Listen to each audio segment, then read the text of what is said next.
नमस्कार, स्वागत है आपका। आप देख रहे हैं प्राइम रूम। मैं हूं आपके साथ सना वारिस। हेडलाइंस के बाद खबरों को तफसील से जानेंगे। पहली खबर जो कि बड़ी खबर के तौर पर स्मार्ट मीटर के खिलाफ जम्मू में हो रहे विरोध प्रदर्शन से जुड़ी हुई है। जी हां, स्मार्ट मीटर के खिलाफ जम्मू के भगवती नगर के निवासियों ने विरोध प्रदर्शन किया। प्रदर्शनकारियों ने बिजली विभाग के खिलाफ नारे लगाए। सामाजिक कार्यकर्ता साहिल शर्मा ने कहा कि बढ़ती कीमतों से आम आदमी पहले ही परेशान है, अब स्मार्ट मीटर ने लोगों की मुश्किलें और बढ़ा दी।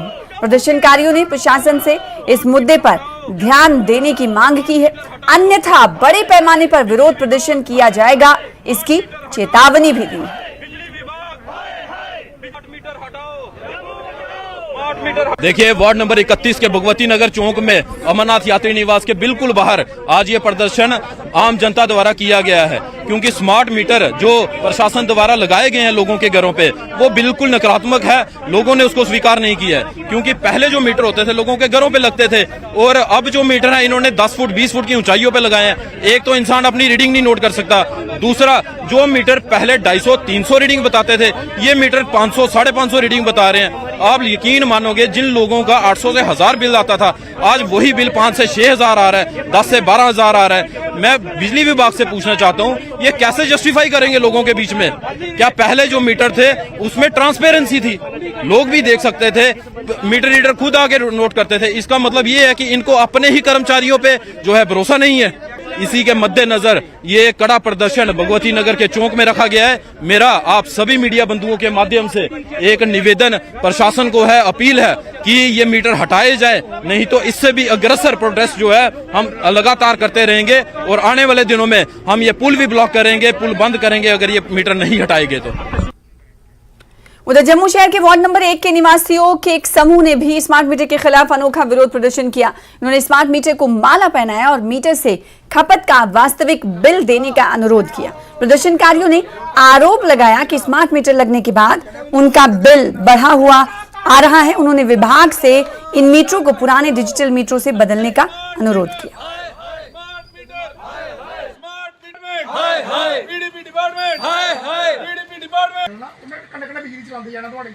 नमस्कार करते हैं और पूजा करते हैं, धूप दिखाते हैं कि भाई लीडरिंग थोड़ी सी कम दो ताकि लोग जिए और खाना खा सकें। इस तरीके से दुनिया नहीं चलेगी। हम यही कहते हैं कि इन स्मार्ट मीटर को उठा लीजिए और पुराने जो डिजिटल मीटर थे उन्हीं को लगाइए। वो भी डिजिटल मीटर थे, वो कोई गलत मीटर नहीं थे, लेकिन ये इनकी जो स्ट्रेटजी है वो हमें समझ नहीं आई। बिल देखें स्मार्ट का, किसी का माइनस में आ रहा है, किसी का प्लस में आ रहा है और जिसने भरा हुआ है उसको भी बिल आ रहा है। तो लोग, जो आम जनता है वो इतना परेशान है, तो विभाग है वो मीठी नींद सोया हुआ है, वो लोगों की सुध नहीं ले रहा, वो लोगों से परेशानी का हल निकाल नहीं रहा, उल्टा बोलता है कि वहां जाओ। और आपके माध्यम से मैं ये भी बताना चाहता हूँ हमारी जनता को कि 5 बार मोहल्ले में आग लग गई, तब ये स्मार्ट लोग कहाँ थे? मीटर में आग लगी तब ये लोग, विभाग अपनी मीठी नींद सोए रहते हैं। तो लोगों को स्मार्ट पैसे ले रहे हो तो स्मार्ट तरीके से आप फैसिलिटी क्यों? आगे बढ़ेंगे। श्रीनगर में MiG-29 फाइटर जेट स्क्वाड्रन को तैनात किया गया है। दुश्मनों के खतरे से निपटने के लिए लड़ाका तैयारी को तैनात किया गया है। चीन और पाकिस्तान के मोर्चे पर MiG-29 स्क्वाड्रन की तैनाती से तक़वियत मिलेगी।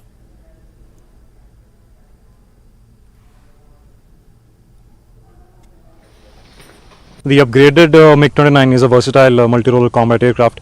Its capability includes the night vision capable cockpit, as well as it has increased fuel capacity, including the A2 air refueling. We have also included the A2 ground armament, which was not included earlier. Obviously, the biggest capability of this aircraft is are the pilots who are handpicked at the training stage to fly and train in this fleet to fly this lethal aircraft. The Srinagar airfield lies in the center of the Kashmir Valley and its general elevation is more if we compare it to plains. So strategically it is better to place an aircraft which has higher thrust to weight ratio, less response time due to proximity to the border, and is also equipped with better avionics as well as long range missiles and air to ground as well. So MiG-29 aircraft fulfills all these criteria, due to which they are very much capable of taking enemy at both the fronts.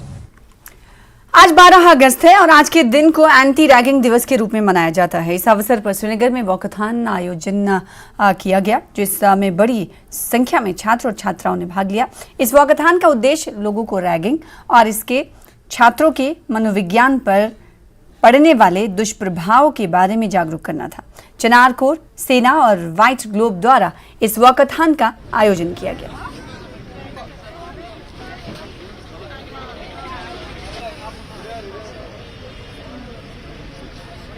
ये जो आज की rally है मुझे लगता है शायद history कार्वआउट हो रही है बेसिकली, क्योंकि हमने देखा है कि पूरे हिंदुस्तान में जो रैगिंग है ये इसका मैनेज फैला हुआ था। फिर सुप्रीम कोर्ट ने कहीं जाकर 2001 में शायद एक जजमेंट दे दी जिसमें सुप्रीम कोर्ट ने कहा है कि ये अनकॉन्स्टिट्यूशनल है, ये इलीगल है, और सुप्रीम कोर्ट ने रैगिंग को हर एक सूरत में बैन कर दिया। और करीबन मुझे लगता है 10 साल से ज़्यादा उर्सा हो गया है आज कि सरकार जाग चुकी है। यूनिवर्सिटी ग्रांट्स कमीशन अब आगे आ चुका है कि अब हर साल जो है 12 अगस्त को एंटी रैगिंग डे के तौर पे मनाया जाएगा, ताकि एक पैगाम चला जाए कि जो रैगिंग है ये कोई सही चीज नहीं है। इसकी जो जेनेसिस है कॉलोनियल एरा में है बेसिकली, और एजुकेशनल इंस्टीट्यूशंस में इस तरह की हरकतों को रोक देना चाहिए। पहली बार राजौरी से मनमा माता तक पैदल मार्च निकाला गया। तारीख में पहली बार राजौरी से चंडी मां के सेवकों की तरफ से पदयात्रा माता तक निकाली गई। ये यात्रा राजौरी के शिव मंदिर बस स्टैंड से शुरू हुई और फिर मुरादपुर, घांगरी, सरानो कोटा, सेंसुई के रास्ते से होती हुई मनमा माता मंदिर तक पहुंची। मंदिर कमेटी की जानिब से यात्रा का शानदार इस्तकबाल किया गया। इसके बाद वहां कमेटी की जानिब से लंगर प्रसाद का भी इंतजाम किया गया।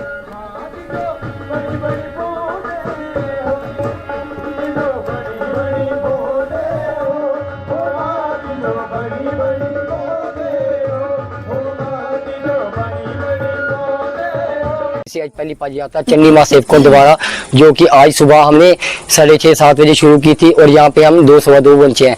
रास्ते में हमारा मुरादपुर में स्टॉल था, उसके बाद हमारा डांगरी में था, सामने में हमारा स्वागत हुआ, उसके बाद पोठा में हुआ, उसके बाद हमारा सैलसुई में स्वागत हुआ बड़ी अच्छी तरीके से। और यहाँ पे पहुंच के हमारा मन इतना खुश हुआ कि यहाँ की प्रधान और यहाँ की टीम इतनी अच्छी है और इतनी अच्छी मैनेजमेंट है जिन्होंने हमें हौसला अफजाई दी। और अब खबर हिमाचल प्रदेश से। हिमाचल कांग्रेस में छिड़ी महाभारत में अब आमने सामने आ चुके हैं एक पिता और पुत्र। पिता है सरकार के सबसे सीनियर मंत्री चंद्र कुमार, जिनके बेटे भारती ने सोशल मीडिया पर पिता को धर्म और कर्म का ज्ञान दिया तो पिता ने बेटे को गुनहगार बता डाला। देखिए इस महाभारत की आरंभ से अब तक की पूरी कहानी।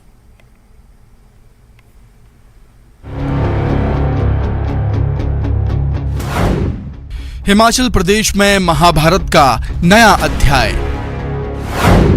न्यूज 18 की खबर पर मंत्री पुत्र का पिता पर वार। मंत्री चंद्र कुमार ने बेटे नीरज को बताया कसूरवार।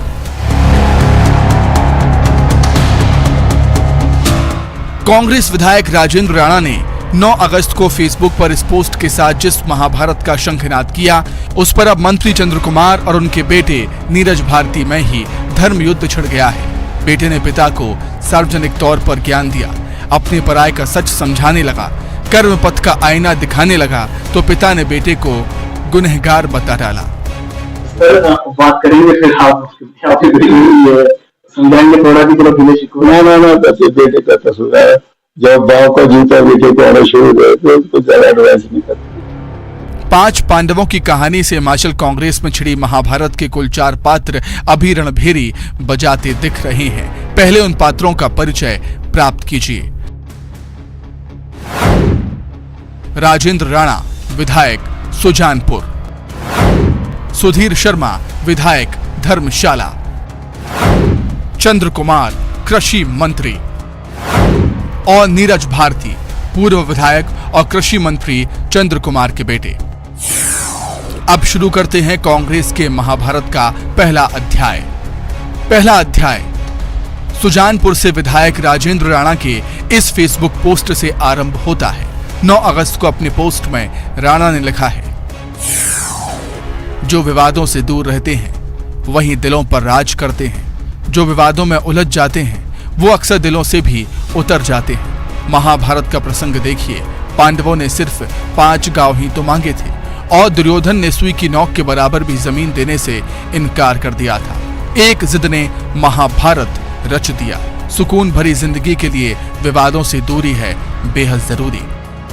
राजेंद्र राणा की इस पोस्ट के बाद सियासी गलियारों में अटकलों का बाजार गर्म हो गया है।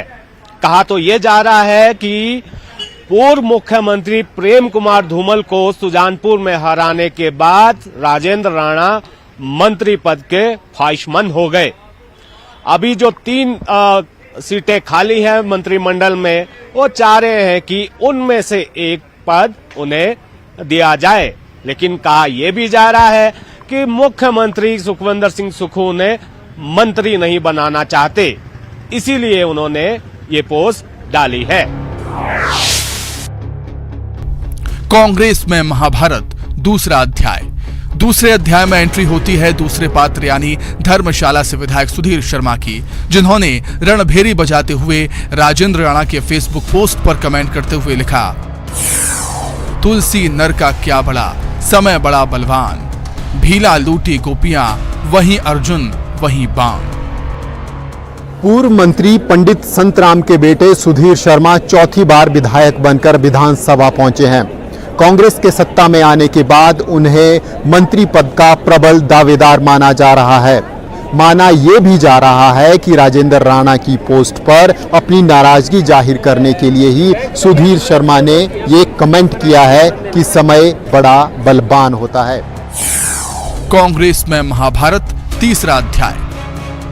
राजेंद्र राणा की पोस्ट पर सुधीर शर्मा के कमेंट से कांग्रेस में गुटबाजी और नाराजगी के सवाल उठने लगे हैं। विपक्ष हमलावर होने लगा है तो सीएम और पार्टी की तरफ से मोर्चा संभाला सबसे वरिष्ठ मंत्री चंद्र कुमार ने, जिन्होंने नाराजगी जताने वाले नेताओं पर बरसते हुए कहा कि वो क्या बोलेंगे, मैंने उनके बाप दादाओं के साथ काम किया है। मैं उस वक्त राजनीति में आया था जब तक ये पैदा भी नहीं हुए थे। मैं इनके बाप के साथ काम किया है, मैं इनके दादों के साथ काम किया है। लेकिन जिस श्लोक का उसने वर्णन किया उसको भी मैं बता देता हूँ। वक्त बहुत बलवान है, नहीं बलवान इंसान। वक्त बहुत बलवान है, नहीं बलवान इंसान। हीरे लूटी गोपियां, वही अर्जुन को ही बाण। कांग्रेस में महाभारत चौथा अध्याय। चंद्र कुमार ने खुद को नाराज नेताओं के बाप दादा के साथ काम करने वाला नेता बताया, तो उन्हीं के बेटे नीरज भारती अपने पिता चंद्र कुमार को नेतागिरी की नैतिकता का तकाजा समझाने उतर गए। 2 बार विधायक और 1 बार सीपीएस रहे नीरज भारती ने न्यूज 18 की खबर को टैग करते हुए फेसबुक पर लिखा, चौधरी चंद्र कुमार जी, अपनी ही कांग्रेस पार्टी के चुने हुए प्रतिनिधियों पर तंज कसने से अच्छा है कि आप अपने जिले पर ध्यान दें। आप सरकार में हिमाचल प्रदेश के सबसे बड़े जिले कांगड़ा के एकमात्र मंत्री हैं, इसलिए अपनी पार्टी के चुने हुए विधायकों पर टिप्पणी करने के बजाय इस जिले के अधिकारियों और कर्मचारियों के बारे में सोचें, जो आज से 8 महीने पहले भी वही थे और आज भी वही हैं। जिले के कांग्रेस के कार्यकर्ताओं के बारे में सोचें, जिन्हें ये अधिकारी मुंह नहीं लगा रहे हैं। उस विधायक पर भी नजर रखें जो आपका और मुख्यमंत्री सुक्खू जी का खास होने का ढोंग रचकर इन अधिकारियों और कर्मचारियों के साथ साठगांठ बनाकर बैठा है। अब जानिए अपने पिता चंद्र कुमार से नीरज भारती की नाराजगी की वजह। दरअसल ये पूरा का पूरा वाकयात जो है ये एक तबादले से जुड़ा हुआ बताया जा रहा है। सूत्रों के हवाले से जो हमें जानकारी मिली है उसके मुताबिक ज्वाली विधानसभा क्षेत्र के भाजपा के पूर्व विधायक अर्जुन सिंह की जो शिक्षक धर्मपत्नी है उनका तबादला चंबा के एक दुर्गम क्षेत्र में हुआ था, लेकिन अर्जुन सिंह ने अपने रसूख के बलबूते उस तबादले को रद्द करवा दिया है। जानकारी यहां तक भी मिली है कि जो तबादला था ये कहीं ना कहीं पूर्व सीपीएस नीरज भारती के इशारों पर हुआ था। बावजूद इसके ये तबादला रद्द हो जाना अपने आप में ही बहुत बड़े सवाल पैदा कर रहा है और उसी तबादले को लेकर जो है पूर्व सीपीएस नीरज भारती जो है वो आक्रोशित हो गए हैं। वहीं बेटे नीरज भारती के बागी तेवर पर जब पिता चंद्र कुमार से सवाल किया गया तो उन्होंने अपने बेटे को कसूरवार बता डाला। सर बात करेंगे फिर आप समझाएंगे थोड़ा कि ना बेटे का कसूर है। जब बाप का जूता बेटे को आना शुरू हुआ तो उसको ज्यादा एडवाइस नहीं।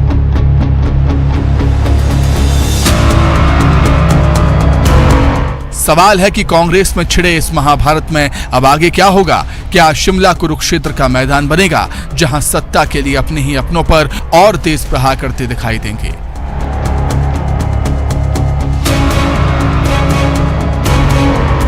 कांगड़ से विचित्र शर्मा और शिमला से राजेंद्र शर्मा के साथ रणवीर सिंह, न्यूज 18।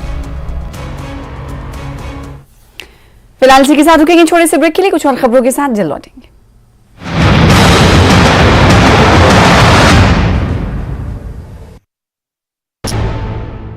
तो बारिश से हुए नुकसान और क्षतिग्रस्त हुए एनएच का जायजा लिया। इस दौरान डीसी सोलन मनमोहन शर्मा और अन्य विभागों के अधिकारी मौके पर मौजूद रहे।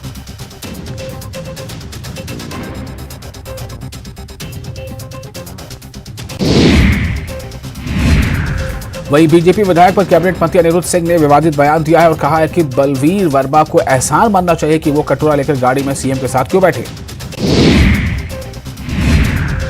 ऊना बीजेपी मंडल की बैठक पार्टी कार्यालय में आयोजित की गई। बैठक की अध्यक्षता मंडल अध्यक्ष हरपाल सिंह गिल ने की, जबकि विधायक सतपाल सिंह सत्ती बतौर मुख्य अतिथि बैठक में शामिल हुए।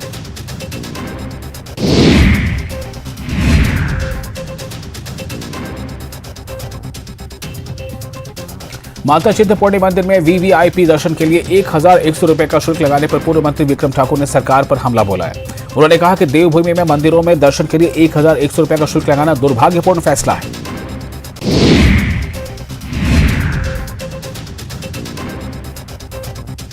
राज्यपाल श्री प्रताप शुक्ल ने चंडीगढ़ शिमला एनएच 5 पर चक्की मोड़ के पास बीते दिनों बारिश से हुए नुकसान और क्षतिग्रस्त हुए एनएच का जायजा लिया। इस दौरान डीसी सोलन मनमोहन शर्मा और अन्य विभागों के अधिकारी मौके पर मौजूद रहे।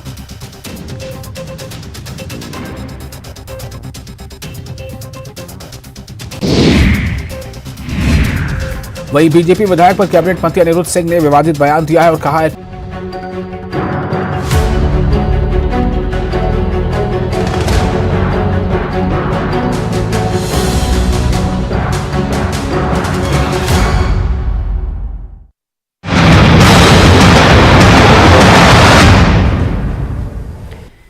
ब्रेक के बाद एक बार फिर से आपका स्वागत करते हैं। चंबा के चुराह में पुलिस की गाड़ी पर चट्टान गिरने से 6 जवानों समेत 7 लोगों की मौत हो गई है। चट्टान गिरने के बाद पुलिस की गाड़ी सियूल नदी में जा गिरी।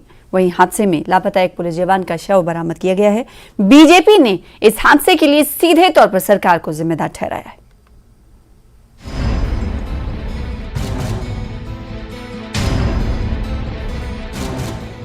ये तस्वीर हिमाचल पुलिस के उन 6 जवानों की है जिन्होंने गुरुवार को चंबा के तीसा बैरागढ़ रोड पर हुए हादसे में मौके पर ही दम तोड़ दिया। हादसा सुबह 10:30 बजे के करीब तरवाई पुल के पास हुआ। बताया जा रहा है कि मंगली पोस्ट पर तैनात पुलिस की टीम पेट्रोलिंग के बाद बैरागढ़ लौट रही थी। उसी वक्त तरवाई के पास उनकी टाटा सुमो गाड़ी पर पहाड़ से एक बड़ी सी चट्टान आ गिरी, जिससे कार लुढ़कते हुए सियूल नदी में चली गई। हादसे में 6 जवानों सहित एक स्थानीय शख्स की मौके पर ही मौत हो गई। आज सुबह जो है वो 9 सवा 9 बजे चंबा बैरागढ़ जो रोड है हमारी, ये तरवाई के पास एक पहाड़ है जो हमने अग्रिम में पीडब्ल्यूडी को सूचना दी थी। 3 महीने पहले जो है वो हमने रुकवाई थी ये सारी चीज़ें, लेकिन एक्सन पीडब्ल्यूडी और प्रशासन की लापरवाही के कारण जो है ये बहुत बड़ा हादसा हुआ है। खबर पाकर स्थानीय लोग और विधायक हंसराज मौके पर पहुंचे, जिन्होंने 4 घायलों को निकालकर अस्पताल पहुंचाया, जिसमें 3 पुलिस वाले हैं। बीजेपी विधायक हंसराज ने कहा कि सड़क पर खतरा देखते हुए उसे बंद करा दिया गया है, लेकिन सरकार ने लापरवाही बरती, जिससे हमें हमारे जवानों को खोना पड़ा। उन्होंने पीडब्ल्यूडी के खिलाफ एफआईआर दर्ज कराने की बात कही है। मौजूदा सरकार ने जो है वो बार बार हमने आग्रह करने के बाद जो है वो यहाँ इस पहाड़ को नहीं काटा और आज हमने पुलिस के जवानों को खोया है और साथ में एक लोकल व्यक्ति को भी खोया है, 2 लोगों को। तो मेरा सिर्फ इतना ही है कि इस पे एफआईआर जो है वो एक्शन पे हो और सारी की सारी जिम्मेदारी जो है वो एक्शन की बनती है ये, क्योंकि हमने 3 महीने पहले कहा था कि इस रोड को बंद भी करवाया था। 3 दिन लगातार हमने काम भी चलवाया, लेकिन एक्शन ने फिर लापरवाही बरती है और आज जो है वो ये हादसा हमें 9:15 बजे जो है वो देखने को मिला है। हम तो उच्च स्तरीय जांच की भी मांग करते हैं। जिन 6 पुलिस वालों की मौत हुई है उनमें 5 कांगड़ा के रहने वाले थे। नूरपुर के रहने वाले सब इंस्पेक्टर राकेश गोरा, ज्वाली के रहने वाले कांस्टेबल कमलजीत ज्वाली और अभिषेक, देहरा के रहने वाले कांस्टेबल सचिन और कांगड़ा के कांस्टेबल लक्ष्य कुमार का पार्थिव शरीर शनिवार को इनके पैतृक गांव पहुंचेगा, जहां राजकीय सम्मान के साथ सभी का अंतिम संस्कार किया जाएगा। चंबा से हेम सिंह ठाकुर के साथ विचित्र शर्मा, न्यूज़ 18 कांगड़ा। उधर हिमाचल में तबाही का नया सिलसिला शुरू हो चुका है। बीती रात से शुरू हुई बारिश के बाद जगह जगह से पहाड़ टूटने की खबरें आ रही हैं। कई जिलों में भूस्खलन के चलते कई रास्ते बंद हो गए हैं। सचेत रहने वाली बात यह है कि मौसम विभाग ने 14 अगस्त तक कई जिलों में भारी बारिश का अलर्ट जारी किया है। आप देखें रिपोर्ट और मुझे दें इजाजत। नमस्कार।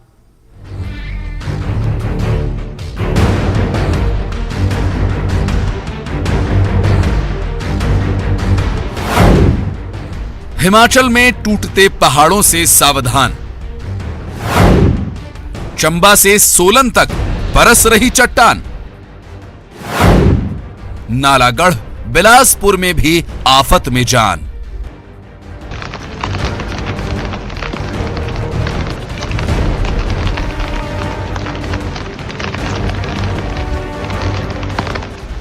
ये हिमाचल में खतरे और तबाही की नई तस्वीरें हैं।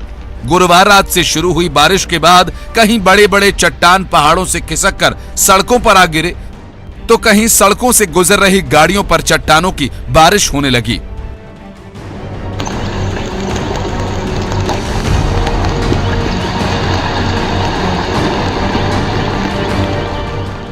सोशल मीडिया पर वायरल हो रहा ये वीडियो चंबा के जाबली दत्यार इलाके का बताया जा रहा है, जहां 20 सेकंड में पहाड़ का एक बड़ा हिस्सा खिसककर चंडीगढ़ शिमला हाईवे पर आ गिरा।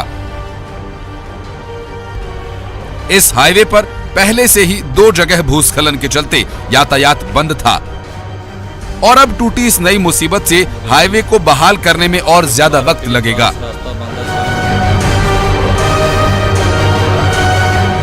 हाईवे पर बिखरे पत्थर, चट्टान और मलबे की ये तस्वीर सोलन की है, जहां पहले से ही बेहाल परवाणु शिमला नेशनल हाईवे पर गुरुवार रात 2:30 बजे के करीब चक्की मोड़ के पास भूस्खलन हुआ, जिससे करीब 10 घंटे तक हाईवे पूरी तरह से बंद रहा, जिसे साफ कर फिलहाल छोटी गाड़ियों के लिए रास्ता खोला गया है। इस बार सबसे बुरा हाल नालागढ़ का दिखाई दे रहा है, जहां गुरुवार रात को करीब 6 जगहों पर भूस्खलन की खबरें हैं। कहीं सड़कों पर चट्टानें गिरी हैं, तो कहीं मलबे और पेड़, जिससे नालागढ़ में रामशहर से ढोली, स्वराघाट, शिमला जगह जगह सड़कों पर वाहनों की कतार लगी हुई है और सैकड़ों लोग जहां तहां फंसे हुए हैं। आज सुबह 2 बजे से ही बहुत भयंकर बारिश हो रही है, जो लगातार सुबह 6-7 बजे तक जारी रही और जितने भी संपर्क मार्ग है रामशहर तहसील के आसपास आप देखते हैं, रामशहर से जुंदार, दिगल, साई, डोली वाला रोड, गंबरपुल तक और जो शिमला वाला जो संपर्क मार्ग है जितने भी है वो सारे पूरी तरह से ब्लॉक हो चुके हैं। भारी भारी चट्टानें जगह जगह पे गिरी है और लोगों को भारी समस्या का सामना करना पड़ रहा है। कईयों के घर जैसे गुनाह रोड है, उसमें मजेड़ जो गांव है उसमें लाशा भी पड़ा हुआ है और बहुत खतरे का निशान है। तो ऐसे ही हमारे कटड़ में भी बहुत लाशा पड़ा है और सूना में भी बहुत लाशा पड़ा है। सारे रोड बिल्कुल बंद है और लोगों को ड्यूटी जाने के लिए भी बहुत मुश्किलों का सामना पड़ रहा है। ये तस्वीर बिलासपुर की है, जहां बारिश के बाद श्री नैना देवी भाखड़ा नांगल और श्री नैना देवी कैची मोड़ के पास सड़क पर भूस्खलन हुआ। भाखड़ा नंगल रोड पर हुए भूस्खलन में कई यात्री उस वक्त बाल बाल बच गए जब मलबा सहित पेड़ कारों पर जा गिरे। फिलहाल नैना देवी से भाखड़ा नंगल और कैंची मोड़ जाने आने वाली सड़कों को बंद कर दिया गया है, जिससे कई श्रद्धालु और यात्री जहां तहां फंस गए हैं। ऐसे में अब दर्शन करने आए श्रद्धालुओं को अनंतपुर साहिब के रास्ते बिलासपुर भेजा जा रहा है। न्यूज़ 18 की अपील ये है कि अगर जरूरी न हो तो अगले 4 दिनों तक आप कहीं आने जाने से बचें, क्योंकि मौसम विभाग ने 14 अगस्त तक प्रदेश के कई जिलों में भारी बारिश को लेकर अलर्ट जारी किया है। चंबा से हेम ठाकुर, सोलन से कीर्ति कौशल, नालागढ़ से जगत सिंह बैंस और बिलासपुर से अरुण चंदेल की रिपोर्ट। न्यूज़ 18।